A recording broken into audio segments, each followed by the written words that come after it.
Comment guérir la vieillesse? Alors vous connaissez la salamandre, cet animal qui est le champion de la régénérescence. Donc on va s'interroger avec nos invités au cours de cette prochaine table ronde sur nos capacités à faire la même chose, c'est-à-dire finalement à compenser les pertes, les défaillances qui peuvent être liées à l'âge, ce qui permettrait bien sûr de vieillir en bonne santé, et bien sûr aussi d'éviter les maladies. Donc, est-ce une utopie? Je vous propose tout de suite d'y répondre et d'accueillir pour cela donc Christian Jorgensen sous vos applaudissements. Jean-Marc Lemaître, j'espère que vous avez été nombreux à découvrir ou à vouloir découvrir son ouvrage Guérir la vieillesse. Marina Shkreli. Et pour animer nos échanges, Anne Jean-Blanc, journaliste santé du Point et responsable éditoriale des événements. Donc Anne, c'est déjà la dernière conférence de Futurapolis de cette 6e édition. Ouais, alors, c'est la meilleure. On a envie de bonnes nouvelles. C'est la meilleure. On va vous apprendre, on va espérer, on va tirer les secrets de nos chercheurs.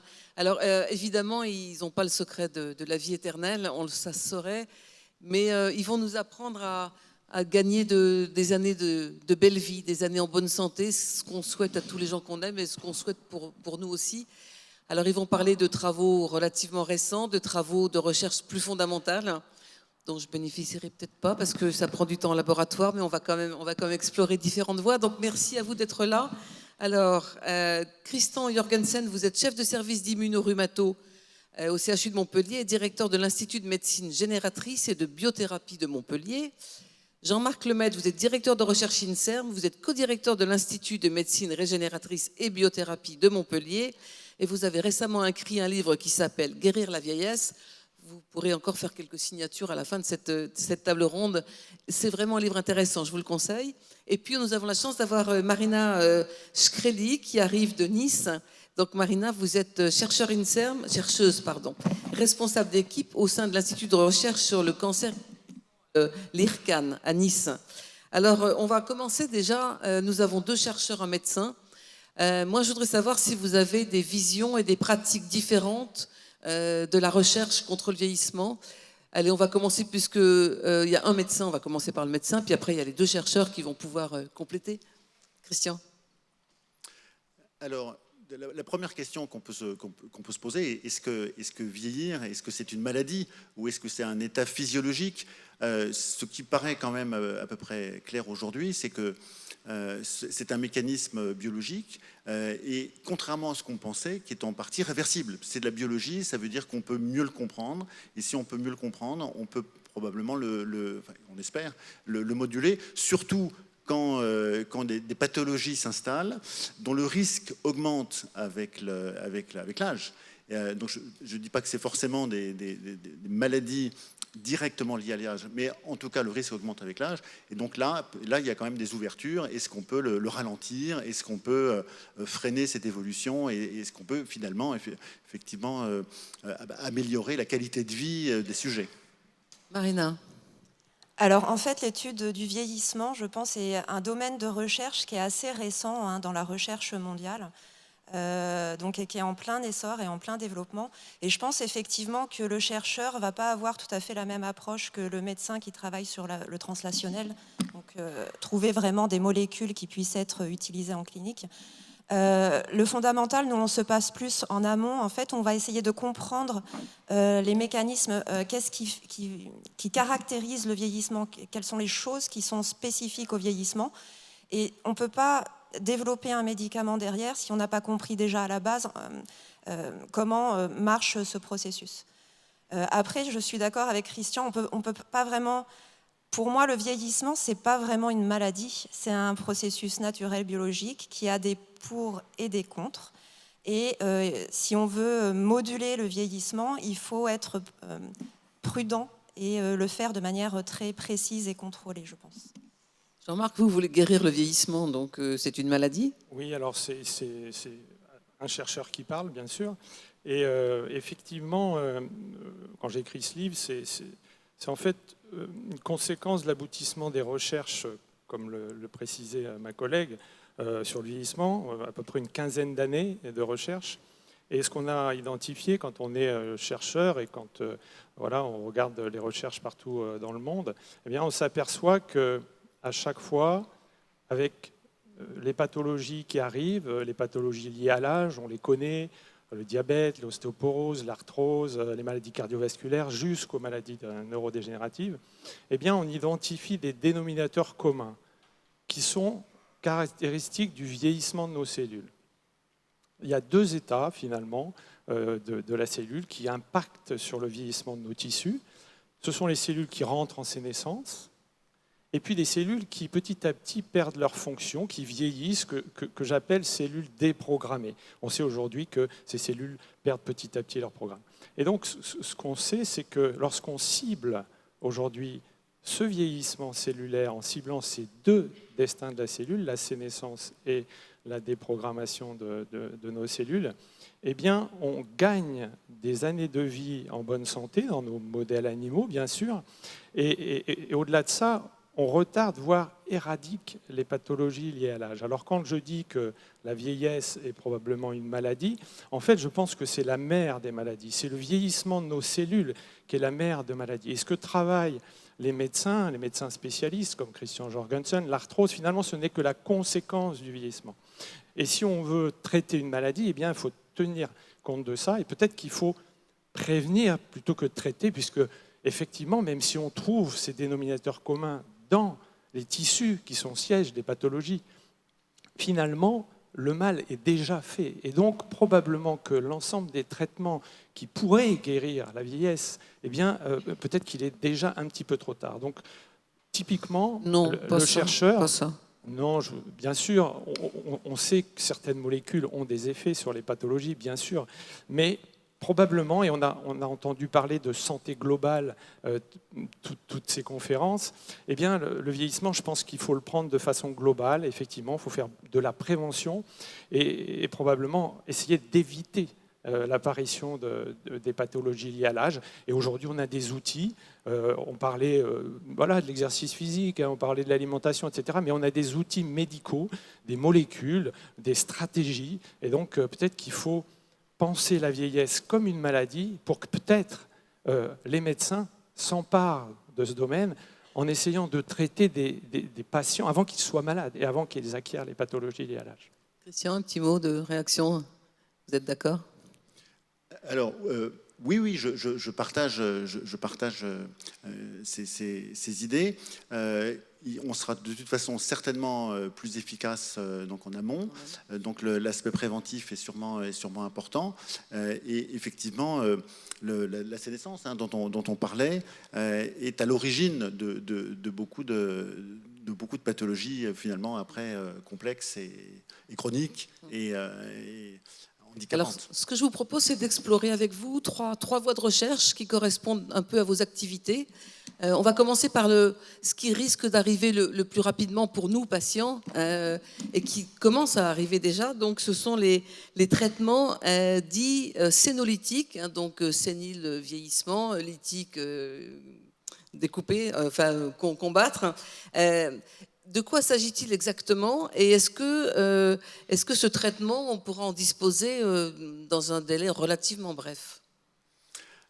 Alors, pour répondre à votre question, je pense que déjà, il faut comprendre qu'est-ce que c'est que la sénescence, qu'est-ce que c'est que cet état. Alors, je voudrais revenir sur on est constitué de milliards de cellules et donc c'est plein de petites entités. Ces cellules, en fait, elles peuvent être soit dans un état de quiescence, dans un état de prolifération, mais elles peuvent aussi rentrer en apoptose, c'est-à-dire qu'elles meurent, elles disparaissent. L'apoptose, c'est la mort cellulaire. C'est la mort cellulaire, et ça, on le constate tous les jours. La peau, par exemple, l'intestin, très bien, il y a des cellules qui sont éliminées. Et puis, il y a un état particulier qui est l'état de sénescence. Donc là, la cellule, elle ne prolifère plus, mais elle ne rentre pas non plus en apoptose. Donc elle persiste. C'est-à-dire qu'elle est arrivée à son bout de vie, mais au terme de sa vie. C'est un état biologique, statique, mais qui s'associe en fait à une micro-inflammation. parce qu'en fait, cette cellule reste active et elle sécrète de nombreux facteurs qui sont en fait des facteurs d'inflammation. Pas que, mais... et en fait, ça, c'est assez toxique. C'est-à-dire que ça s'accumule dans les tissus, dans les muscles, dans les articulations, dans le cœur, dans le rein, et ça finit en fait par entraîner des lésions sur les cellules saines, enfin les cellules différenciées qui sont à côté et qui ne peuvent plus remplir leur fonction. Est-ce que les radicaux libres dont on parle régulièrement font partie des molécules qui abîment ces cellules et qu'elles sécrètent en permanence ou pas, ou ça n'a rien à voir? Parce qu'on parle beaucoup de radicaux libres dans le vieillissement cellulaire. Alors, il y a effectivement la libération de facteurs, dont effectivement des radicaux libres, mais c'est surtout, on parle surtout de ce qu'on appelle ça des cytokines, des métalloprotéases, bon, c'est des termes compliqués, oui, mais qui sont des petites molécules qui sont en fait responsables d'une micro-inflammation. Et donc, la réflexion qui s'est faite, c'est que finalement, si on pouvait éliminer cette accumulation progressive qui arrive avec le temps dans les tissus des cellules en sénescence, peut-être que ça pourrait avoir un effet positif sur les tissus. Eh bien, en fait, oui. Donc, ça a été démontré dans un premier temps avec des outils génétiques, puis ensuite on s'est aperçu qu'on pouvait les cibler et les éliminer. En fait, on les fait rentrer en apoptose, par exemple. C'est une façon de les éliminer. Donc on les pousse à mourir. C'est ça. Et donc, pour le faire, donc, du coup, on a pu développer des petites molécules ou des anticorps. Ou en tout cas, il y a des stratégies. Donc, du coup, là, on parle de thérapie qui peuvent s'appliquer avec pour objectif donc l'élimination de l'accumulation de cette sénescence dans les organes. Donc c'est un traitement général. Alors du coup, c'est un traitement général qui va s'appliquer, mais alors il y a des situations où l'application peut quand même être locale. C'est le cas, par exemple, d'une injection dans l'articulation ou en un train cardiaque. Donc on peut faire de l'application locale, mais effectivement, les stratégies, elles sont plutôt générales. Ça arrive quand chez l'homme, ces médicaments? Alors, il y a des essais en cours. Il y a des essais en cours chez l'homme. Oui, il y a des phases précoces qui sont faites. Donc il y a déjà des molécules identifiées, parce qu'à partir du moment où on comprend la pathologie, on identifie des cibles, à partir de là, assez vite, on peut identifier des molécules thérapeutiques donc potentielles. Et donc il y a un certain nombre d'essais en cours. Alors maintenant, il faut savoir qu'un développement de médicaments comme ça, donc ça prend du temps. Il peut y avoir de la toxicité qui n'était pas prévue au départ, et donc et puis ensuite il faut vérifier que ça soit efficace. Donc on fait des études qu'on appelle des études randomisées. Donc on fait des études contrôlées où il y a un groupe contrôle, il y a un groupe traité. Donc tout ça prend du temps, mais ça fait partie des stratégies en développement. On peut donner un délai raisonnable? On a des chances que ça arrive dans 3 ans, 5 ans, 10 ans? Alors, d'abord, c'est difficile de se Oui, projeter. non, Ensuite, ça sera jamais présenté comme un médicament du vieillissement général. Ça sera toujours dans une indication bien précise. Alors, ça peut être par exemple l'arthrose, l'insuffisance cardiaque, l'insuffisance rénale. Ça va être présenté dans une indication avec des sujets qui présentent cette pathologie, et donc on va pouvoir suivre au cours du temps sous traitement. Alors, un ordre de grandeur, c'est, je dirais, entre 5 et 10 ans pour voir émerger ces traitements. Marina, que pensez-vous de ce traitement? Ouais, en fait, je voulais dire que Christian a parfaitement décrit en fait la théorie, enfin l'approche thérapeutique qui est derrière ces sénolytiques. Par contre, il faut garder à l'esprit en fait que ces cellules sénescentes, en fait, on va les accumuler au cours du temps, au cours de notre vieillissement. Donc, du coup, à un moment donné de notre vie, quand on sera âgé, beaucoup de cellules dans nos organes seront sénescentes. Donc, ces molécules, on ne pourra plus les utiliser parce que si on les utilise, si on élimine les cellules alors que le vieillissement est trop avancé, du coup, on détruit notre organe. Donc, ça sous-entend en fait que finalement, la manière la plus optimale d'utiliser ce genre de molécules, ça serait peut-être de commencer dès le début du vieillissement. Et donc là, la question se pose, quand commence-t-on à vieillir ? À 18 ans. Eh bien, alors ça, c'est pareil, c'est un débat en fait, c'est un débat dans le domaine. Est-ce qu'on commence à vieillir dès la conception de l'œuf, dans l'utérus ? Est-ce qu'on commence à vieillir dès que le développement est fini, à la fin de l'adolescence ? Mais du coup, ça veut dire que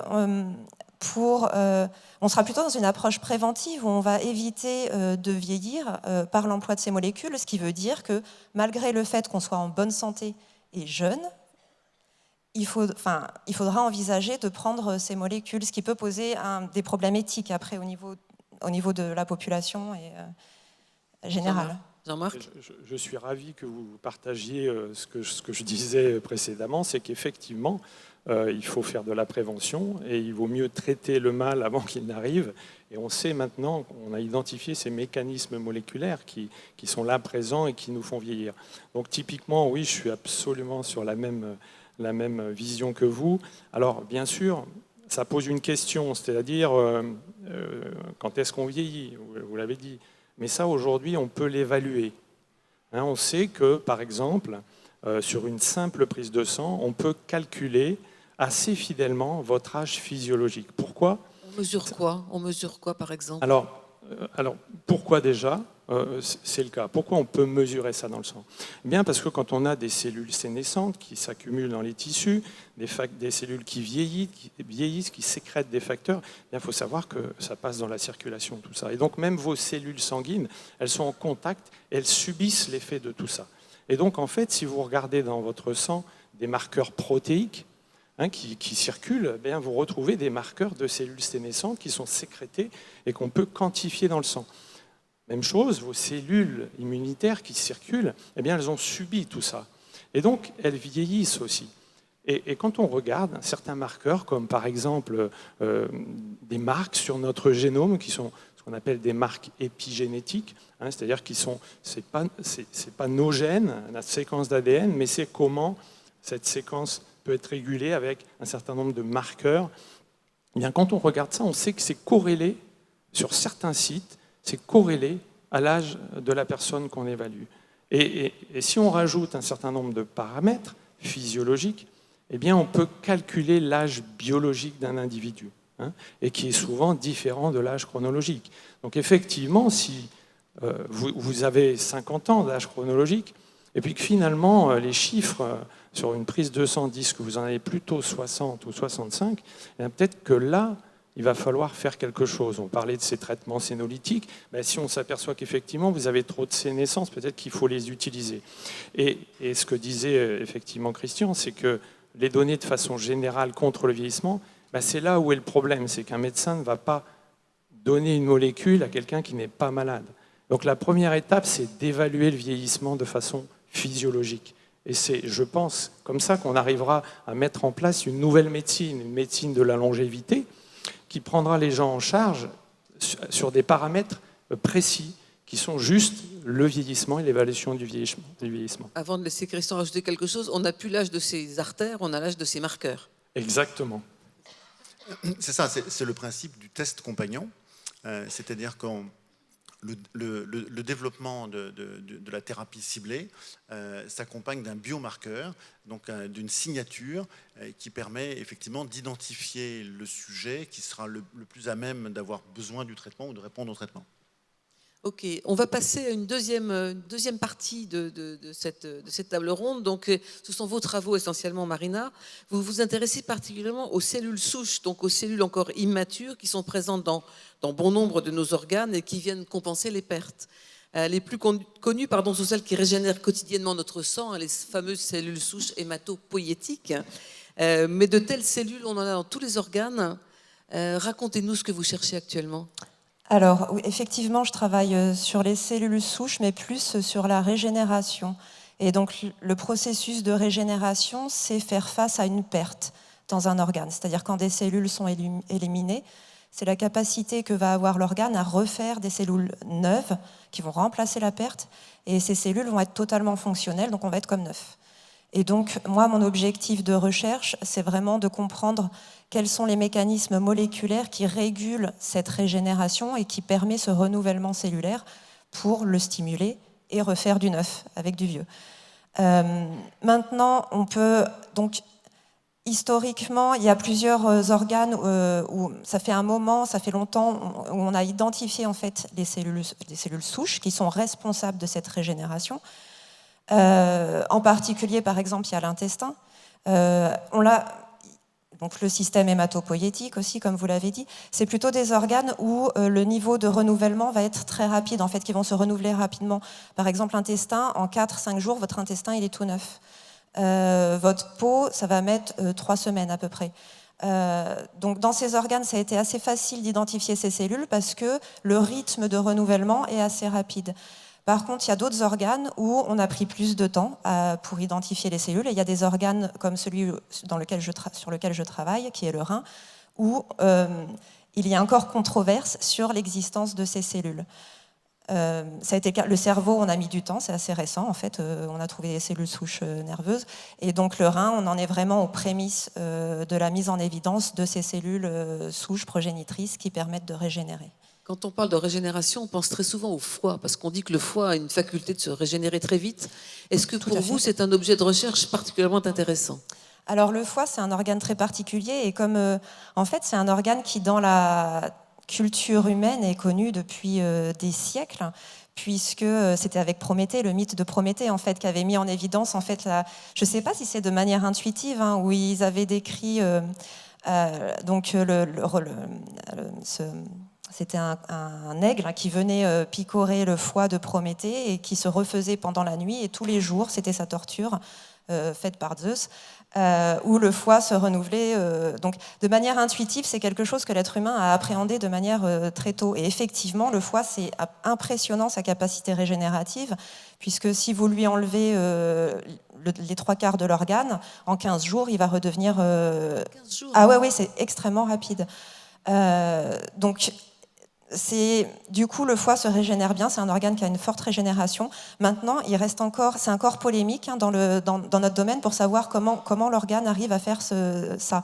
Est-ce que c'est des cellules souches dédiées qui sont là exprès pour ça et qui vont être activées et remplacer les cellules ?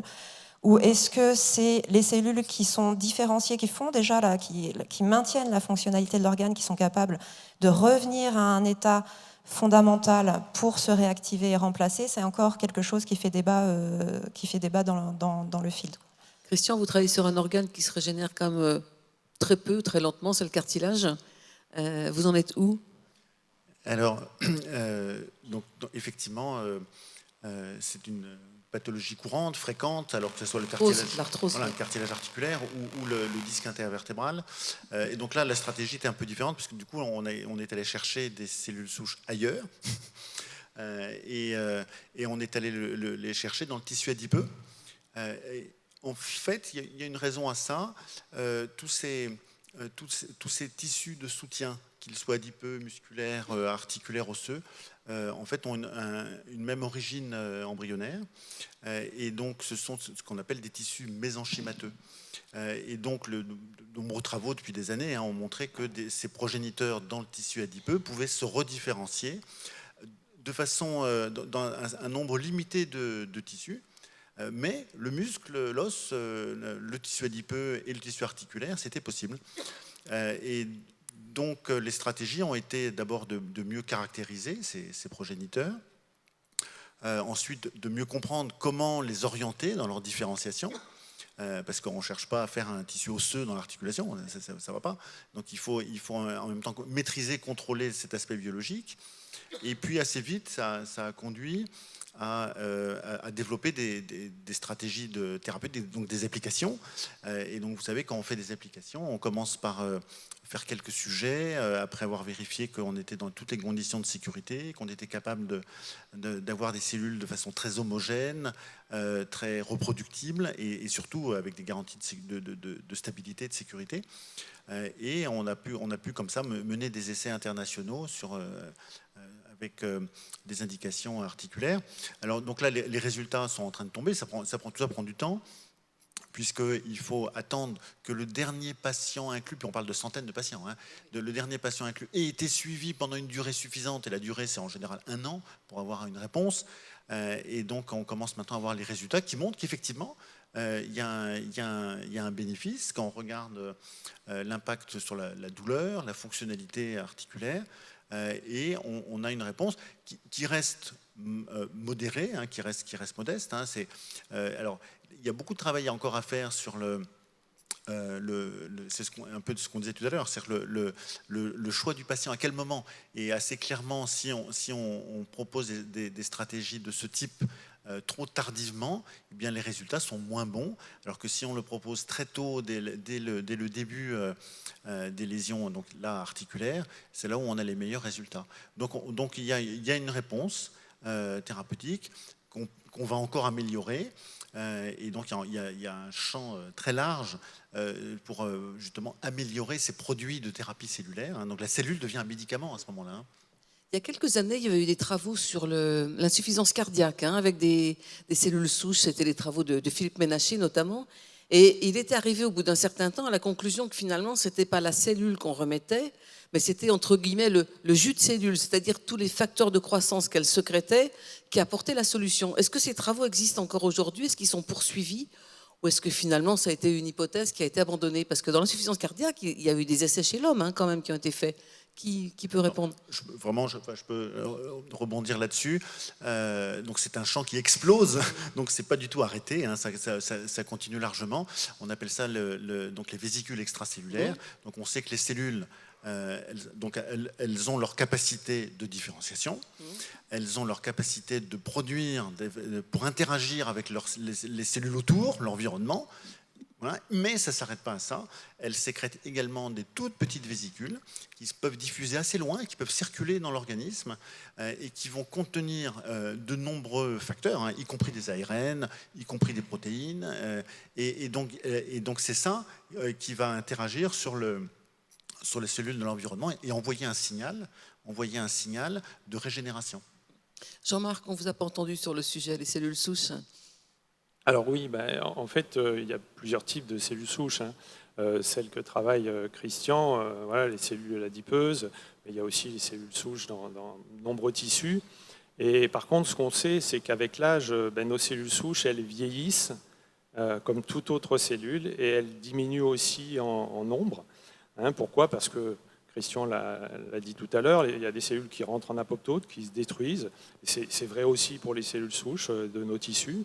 Et puis d'autres qui rentrent aussi en sénescence. Donc on a parlé de la sénescence et de la sécrétion de facteurs de la sénescence. Et d'ailleurs, si on parle de petites vésicules, ces cellules sénescentes, elles sécrètent aussi des vésicules. Elles communiquent avec les autres. Et malheureusement, elles sécrètent aussi des facteurs dans ces vésicules qui vont conduire les cellules voisines en sénescence. Donc vous voyez que tout ça est un peu un cercle vicieux qu'il faut essayer auquel il faut essayer de couper court. Et donc, dans les thérapies, bien sûr, qui utilisent les cellules souches, il y a les cellules adultes, mais maintenant on a d'autres types de cellules que les cellules adultes. Et donc, typiquement, il y a quelques années de ça, les chercheurs qui travaillaient sur l'embryon, sur les cellules souches embryonnaires, se sont rendus compte que finalement, on pouvait, à partir de ces cellules issues de l'embryon, très tôt, les différencier dans les 220 types cellulaires du corps humain. Donc, vous imaginez la capacité en termes de thérapie cellulaire, si on peut différencier en tout type de cellules. On peut réparer typiquement tout type d'organes. Donc ça, ce sont typiquement vos travaux qui ont commencé il y a quelques années. Oui, en fait, bien qu'on travaillait au départ sur le vieillissement et sur ces deux aspects qu'on avait identifiés, sénescence et cellules déprogrammées, un professeur japonais, qui est maintenant, M. Yamanaka, qui est maintenant prix Nobel de physiologie et de médecine, a montré que si on prenait une cellule d'un patient adulte et qu'avec quelques facteurs, 4 facteurs en fait, de reprogrammation, on pouvait changer le programme de la cellule, on pouvait effacer son identité. Vous avez une cellule de peau et vous redevenez une cellule souche embryonnaire, avec toutes ces fameuses capacités à se redifférencier dans n'importe quel tissu. Donc c'est devenu un outil formidable. On n'avait plus besoin de détruire un embryon. Il suffisait de prendre une cellule du patient et de la convertir en un équivalent d'une cellule embryonnaire. Et donc, ça a ouvert une porte énorme sur la thérapie cellulaire. Et d'ailleurs, quand on s'est rencontrés sur cet institut, ça a été aussi l'objectif et on a développé un certain nombre de choses. Aujourd'hui, dans notre institut, il va y avoir une unité de production de ces cellules au grade clinique, justement pour que des médecins comme Christian puissent les utiliser et faire une thérapie.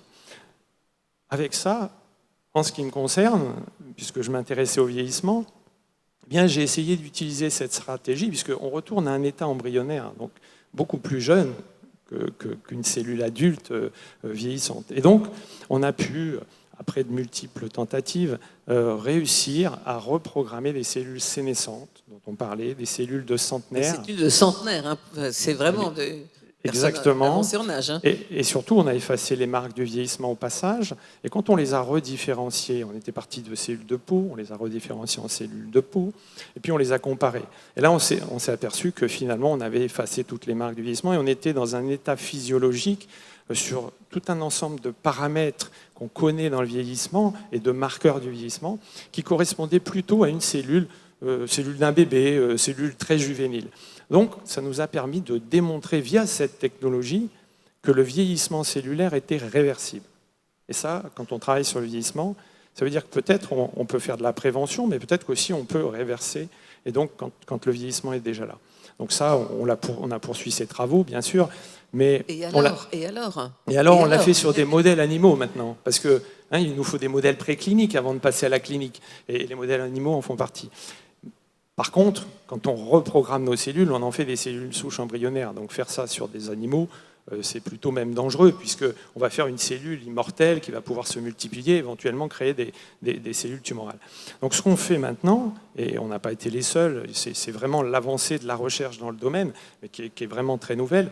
En fait, on lance le processus, mais on l'arrête. On appelle ça la reprogrammation transitoire. Et donc on s'est rendu compte qu'on pouvait dissocier la reprogrammation jusqu'à l'état embryonnaire du rajeunissement.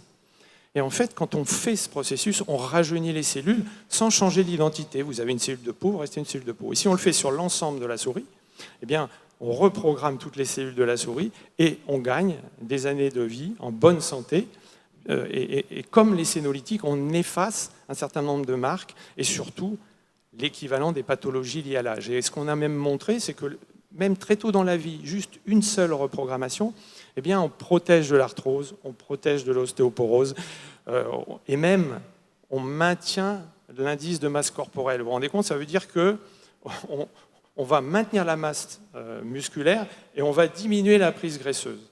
Donc typiquement, un bénéfice pour l'ensemble. Alors on n'est pas là tout de suite à passer chez l'homme, vous imaginez bien, mais typiquement, il y a les outils maintenant pour le faire. Ces facteurs, on peut les véhiculer.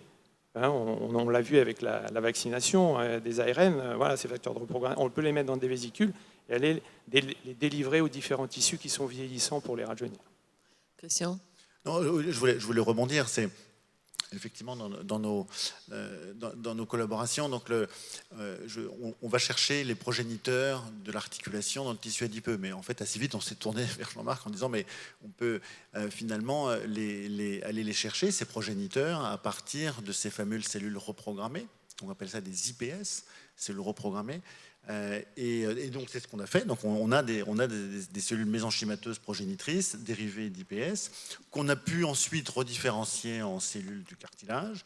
C'est là que c'est intéressant, c'est qu'en fait on obtient effectivement un tissu, mais qui est un tissu juvénile. C'est-à-dire qu'en fait on a un tissu au départ on pourrait penser c'est très bien, c'est parfait, mais en fait peut-être pas tant que ça, puisque on se retrouve avec un tissu articulaire de type fœtal qui n'a pas exactement les mêmes de composition. Ça fait un tissu articulaire qui est beaucoup moins riche en collagène 2. Enfin, donc tous les marqueurs qu'on va trouver chez un adulte. Et donc vous voyez qu'il y a quand même aussi des limites. Donc il y a encore beaucoup de travail pour le... En pratique, si on va plus loin dans vos travaux, si vous arrivez à refaire du cartilage, comment on retapisse une articulation ? Comment on refait une surface articulaire ? Je ne sais pas, moi, si mon genou est abîmé, je vais marcher dessus. Vous allez me remettre un... Oui, ça c'est de la technologie. C'est-à-dire qu'en fait là, on peut faire ça. D'accord. En fait, on a ce qu'on appelle des hydrogels. Ouais. Donc les cellules, on les met pas seules, on les injecte en fait coulées dans une matrice liquide qui se solidifie à une température précise et qui contient les facteurs utiles. Et on peut même utiliser ça dans des imprimantes 3D. Donc ça peut se faire. D'accord. Donc ça, on est bien avancé. Marina ?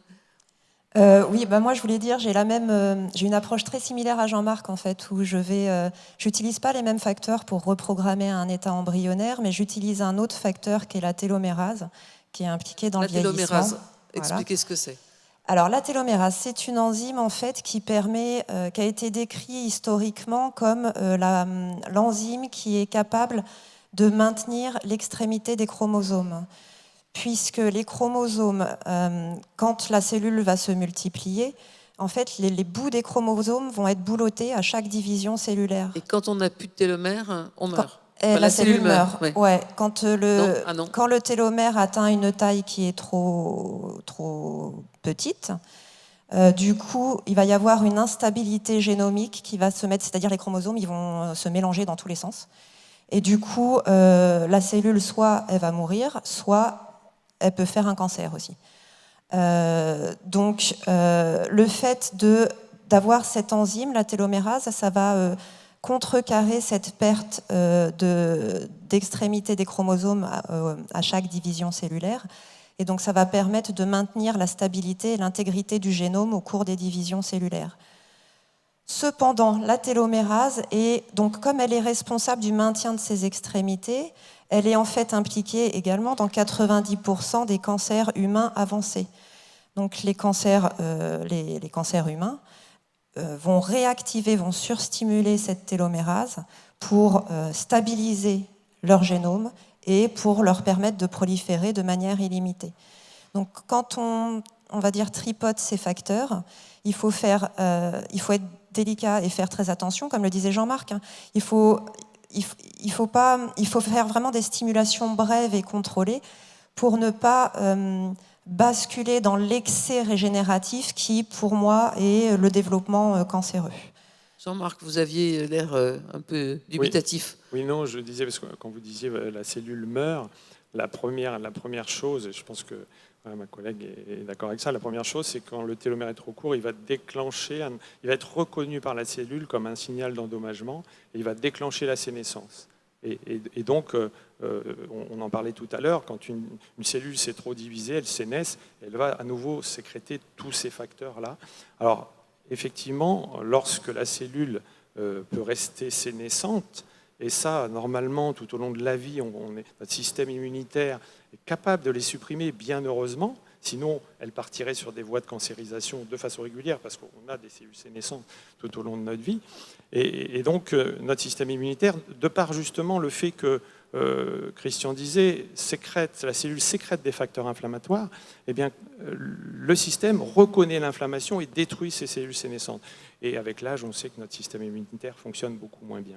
Mais typiquement, ces cellules qui restent dans les tissus, eh bien oui, à un moment, ils vont mélanger un peu leurs chromosomes, et là, ils vont échapper, et ils vont partir sur des voies, comme le disait ma collègue, de cancérisation. C'est un chemin très étroit, quand même. Qu'on va emprunter, qu'on emprunte déjà, qu'on empruntera pour ces traitements sur la télomérase. En fait, je pense que c'est il faut vraiment intégrer des approches multiples et complémentaires. Et comme le disait, je pense que c'est Jean-Marc, il faut vraiment aussi, appuyer sur un point très important. Et il va falloir que ça soit personnalisé. Et il va falloir prendre en compte le vieillissement biologique de chaque individu. Parce que si on fait quelque chose de générique et trop puissant, ça peut précipiter d'autres pathologies telles que le cancer. Donc il faut vraiment se donner les moyens d'avoir des outils assez précis pour nous permettre de déterminer quelle molécule et en complémentarité de quelle autre peut aider tel patient pour telle pathologie et pas une autre. Ce qui va prendre du temps. On en est, pour l'instant, je vous ai dit, la biologie du vieillissement, c'est vraiment un domaine qui est neuf dans le domaine scientifique, qui est en pleine expansion. Ça fait peu de temps que les scientifiques s'intéressent vraiment à la biologie propre du vieillissement. On a plusieurs approches. Donc effectivement, on sait maintenant chez la souris, on sait comment, dans le corps, rajeunir les cellules. Moi, j'arrive dans mes souris à régénérer le rein aussi. mais on n'a pas encore identifié tous les, on va dire, les facteurs les plus pertinents qui nous permettraient de prendre une décision thérapeutique adéquate pour chaque individu. Et je pense que c'est vraiment un effort qu'il faut, que l'on développe et que l'on soit appuyé par... Tout votre message sur la recherche a besoin d'argent. Voilà, par les instances gouvernementales pour nous soutenir dans cet effort et pour pouvoir développer ce champ et pour pouvoir proposer dans le moyen terme des traitements qui soient adaptés pour les patients. Maintenant, il faut garder à l'esprit qu'à l'heure actuelle, donc nous, on sait le faire chez des souris. Mais il n'y a pas de molécules, à ma connaissance, mais il n'y a pas de molécules pro-régénératives qui sont réellement à toute épreuve, je dirais, et qui sont disponibles sur le marché pour les patients atteints de maladies dégénératives. Donc il faut quand même rester, sauf le système hématopoïétique, on a beaucoup travaillé avec depuis très très longtemps. Donc les ça, cellules sanguines, c'est effectivement ce qu'on a depuis plus longtemps. Mais si on tombe sur un site qui vante les propriétés pro-régénératives de telle ou telle molécule ou anti-vieillissement. Le cartilage de requin, ça a marché très longtemps, ça. Ça vous fait rire? Oui, mais je pense vous avez parfaitement raison de le pointer. On voit malheureusement trop souvent, effectivement, vanter, même des cliniques du sport, alors en France ou à l'étranger, des centres où on promeut de la thérapie par cellules souches, et en fait non, tout ça 99 fois sur 100 ça ne correspond pas du tout à la réalité. Les vraies thérapies cellulaires demandent énormément d'investissement, d'efforts pour avoir justement des produits de grade médicaments, et il faut être effectivement très très vigilant sur ce qu'on entend à droite et à gauche et qui ne correspondent pas du tout à ce dont on parle aujourd'hui. Avant de passer la parole à la salle pour les questions, j'ai une dernière question. On a parlé ce matin du microbiote. C'était le microbiote cutané. On établit beaucoup de liens entre le microbiote et plein d'événements de pathologie. Est-ce que microbiote et vieillissement est un sujet de recherche actuel? Oui. Oui, j'ai des collègues qui travaillent dessus. Oui, tout à fait. Le microbiote intestinal en particulier, en fait. Effectivement, il y a un dialogue permanent entre le microbiote intestinal et l'organisme. Et donc, c'est très important pour réguler l'apparition des cellules sénescentes, le rythme auquel ils vont se développer, apparaître et s'accumuler. Donc oui, effectivement, c'est très important. Mais je dirais, s'il y a une chose... on est plusieurs équipes aussi à travailler sur tout un tas de stress, en fait, et de déterminer comment ces stress...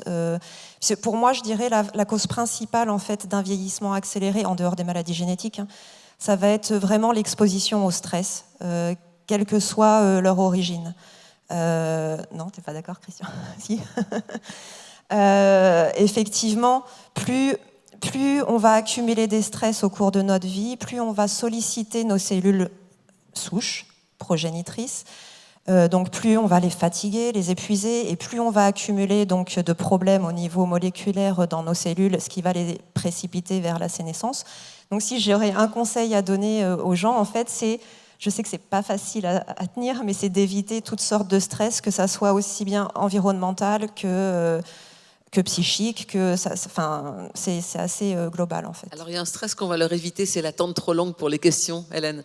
Absolument, Anne. Donc, est-ce que vous avez des questions? J'imagine que oui, plein de sujets qui ont été abordés. Oui, je vois plusieurs mains se lever. Peut-être, voilà la première au fond de la salle. Jean-Marc Lemaitre, j'en profite pour rappeler le titre de votre ouvrage, Guérir la vieillesse, Human Science, et vous allez le dédicacer tout à l'heure. Alors, on vous écoute si vous avez le micro. Bonjour. Alors, j'avais une question par rapport à la thérapie cellulaire de rajeunissement des cellules. En fait, quels sont les gènes spécifiques impliqués dans ce processus? Alors, je ne vous vois pas, mais c'est pas grave. Tout au fond, à gauche. Alors en fait, au début de la première découverte de M. Yamanaka, il a testé 23 gènes. Et il a montré qu'il pouvait convertir une cellule et la rajeunir avec 23 gènes. Pour la partie vieillissement, cellules sénescentes, nous, on en a mis en place 6. Lui, ces 23 gènes, il les a réduits à 4. Mais 4 ne fonctionnaient pas sur la sénescence et les cellules vieillissantes. Et donc, on a dû en rajouter 2 qui nous ont permis justement de rajeunir ces cellules. Merci beaucoup. Est-ce qu'il y a une autre question au 3e rang ici, s'il vous plaît? N'hésitez pas à lever la main. Voilà, là également. Voilà, le micro arrive. Ce sera d'abord la dame, je pense, et après vous, monsieur. Bonjour, merci pour votre présentation. Moi, j'aurais voulu savoir, en favorisant donc ces cellules, en permettant la régénérescence de ces cellules en sénescence, est-ce que quelque part on ne serait pas à l'aube, c'est peut-être futuriste, hein, mais est-ce qu'on ne serait pas à l'aube de la jeunesse éternelle, d'une promesse d'une certaine jeunesse éternelle? Alors, ça, typiquement, ça fait partie de l'imaginaire collectif, mais souvent, ça fait peur. On se dit à l'immortalité, voilà, le docteur Folamour qui essaie de... Non, en fait, si vous voulez, ce qu'il ne faut pas oublier, c'est qu'à chaque fois, quand on manipule nos animaux, on utilise une thérapie, on parlait de sénolytique, on parlait de reprogrammation, à chaque fois, on gagne au maximum 30% de vie en bonne santé pour nos animaux. Mais elles finissent par mourir parce que le vieillissement est inéluctable. C'est-à-dire que obligatoirement, nos cellules vont vieillir. Alors, évidemment, si on leur donne un petit coup de jeûne de temps en temps, eh bien, on va faire un peu marche arrière.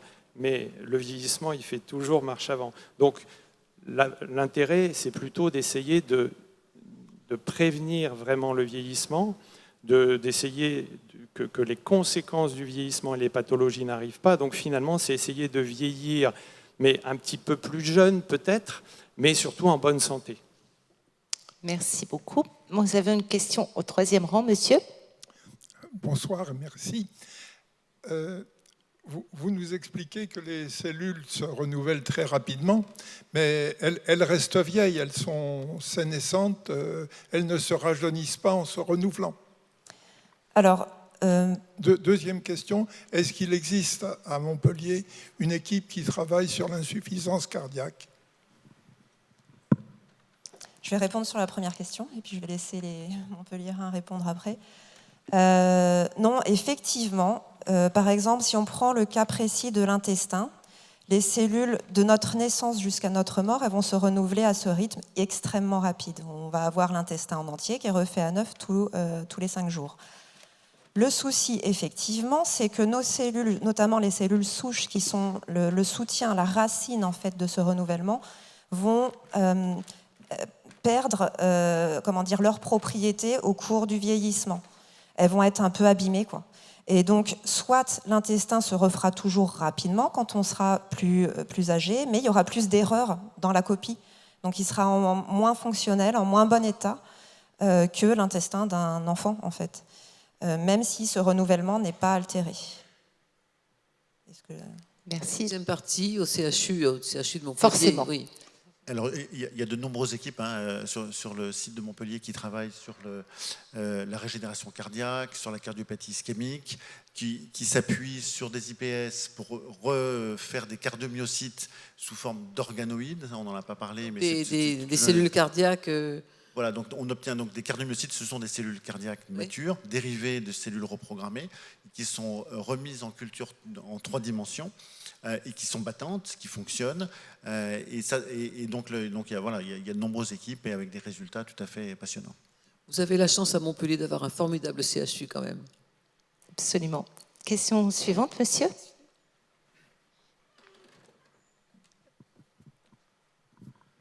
Bonjour. Certains animaux vivent très longtemps, des siècles. Est-ce que c'est leur mode de vie? Le taux de cellules qui vieillissent différemment, comment vous expliquez ces phénomènes?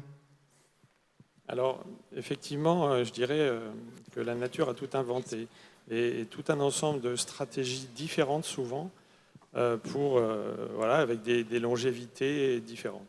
Alors, il y a des animaux, par exemple la planaire, qui est un petit ver, on peut le couper en multiples morceaux et il régénère complètement l'ensemble de son corps. Et pourquoi? Parce que ces fameuses cellules souches pluripotentes qui sont capables de tout refaire dans un état juvénile, eh bien, cet animal, il les a gardés à l'âge adulte, ce qui n'est plus notre cas, puisque nos cellules souches adultes, eh bien, ce sont des cellules qui sont très restreintes, qui vont souvent faire le tissu, quelques types cellulaires, mais cellules multipotentes, mais pas l'organisme dans son ensemble. Donc lui, cet animal, il est quasiment immortel, on ne trouve pas de traces de ses naissances.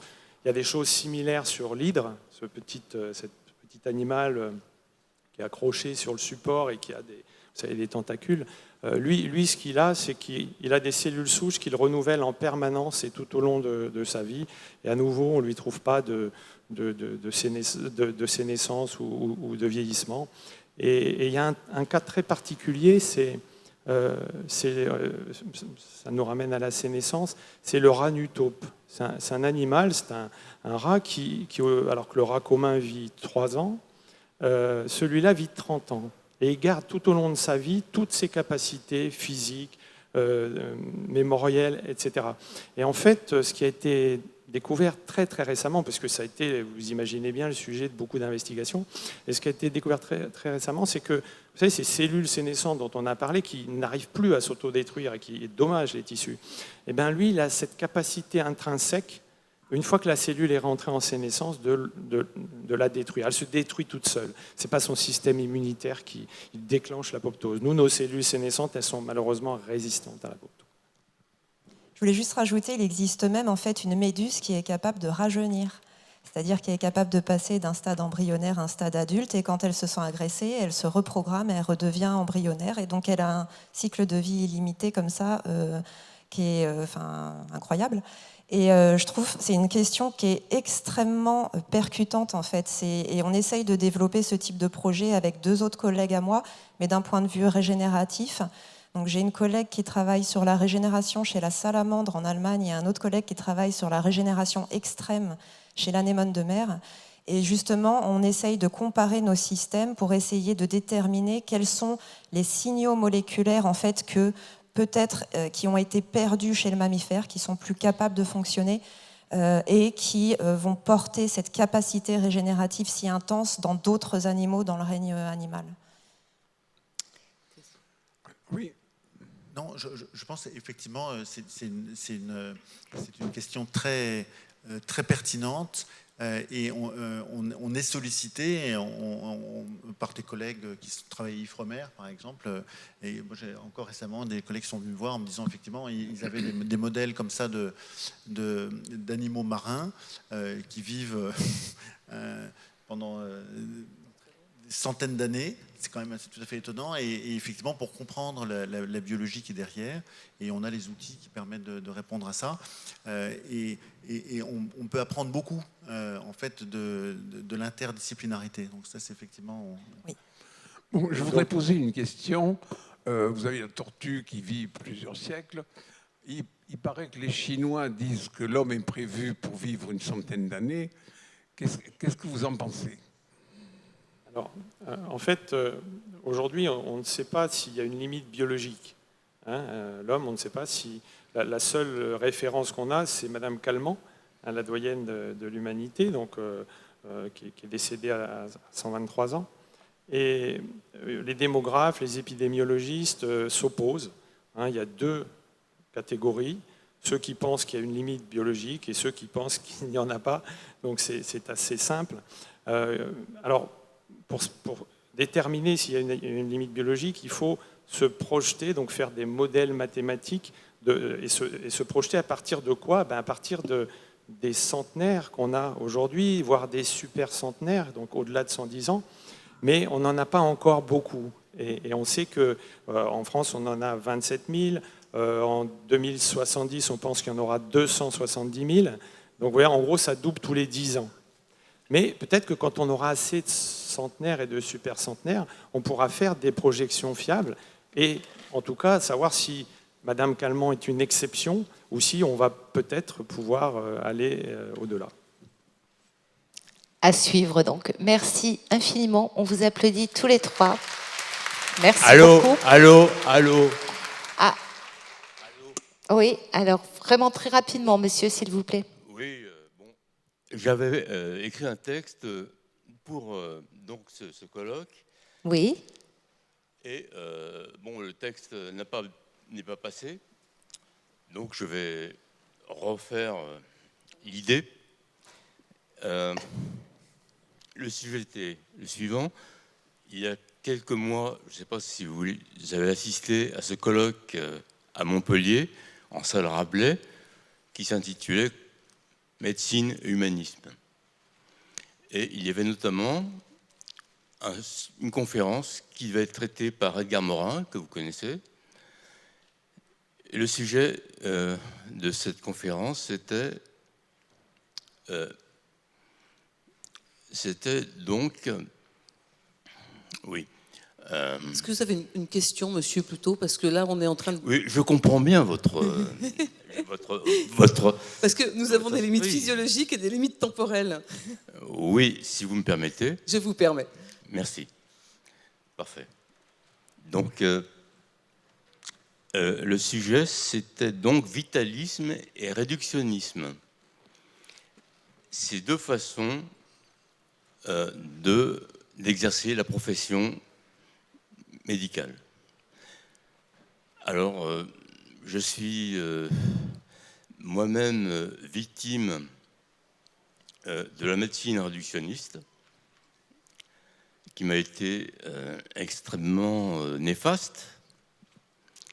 Et petit à petit, les médecins sont passés de l'idée de traitement réductionniste à l'idée d'un traitement vitaliste.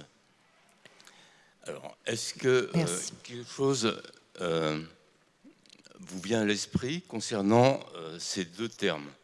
Merci, Vous monsieur. répondez rapidement à monsieur, s'il vous plaît. Je suis désolée, j'ai pas trop compris en fait la question précise en elle-même en fait, donc j'aurais du mal à. Mais on peut répondre de la façon suivante. Et là, je vous réponds comme médecin, médecin hospitalier. On sera toujours très vigilant sur l'éthique et on sera toujours dans le développement de ces différentes thérapies dont on a parlé, qui sont passionnantes sur un plan de la recherche. On a parfaitement conscience de l'impact sociétal, de l'impact individuel, et on sera toujours extrêmement prudent et très vigilant. On a évoqué la possibilité d'instabilité de ces cellules médicaments, et donc on sera toujours tout à fait vigilant pour la sécurité des patients. Merci. Merci beaucoup. On vous applaudit. Merci, c'était passionnant. Et Anne, bien sûr, on ne bouge pas, s'il vous plaît, encore quelques secondes. Je passe la parole à Anne Jean-Blanc pour la conclusion de ce très bel événement. Cette session est terminée. D'abord, je voulais tous vous remercier d'être venus. Je voulais remercier tous les intervenants parce qu'on a vraiment eu des intervenants de très très haut niveau. Je voulais remercier tous ceux que vous n'avez pas vus et qui travaillent en coulisses parce que c'est un énorme travail. Je voulais remercier l'équipe du Point parce que c'est une vraie équipe, notamment Romain Gonzalez, mon binôme qui est caché derrière là et qui n'a pas quitté les écrans depuis 48 heures. Et puis remercier la métropole, la région, et puis vous dire on se retrouve dans un an. Merci.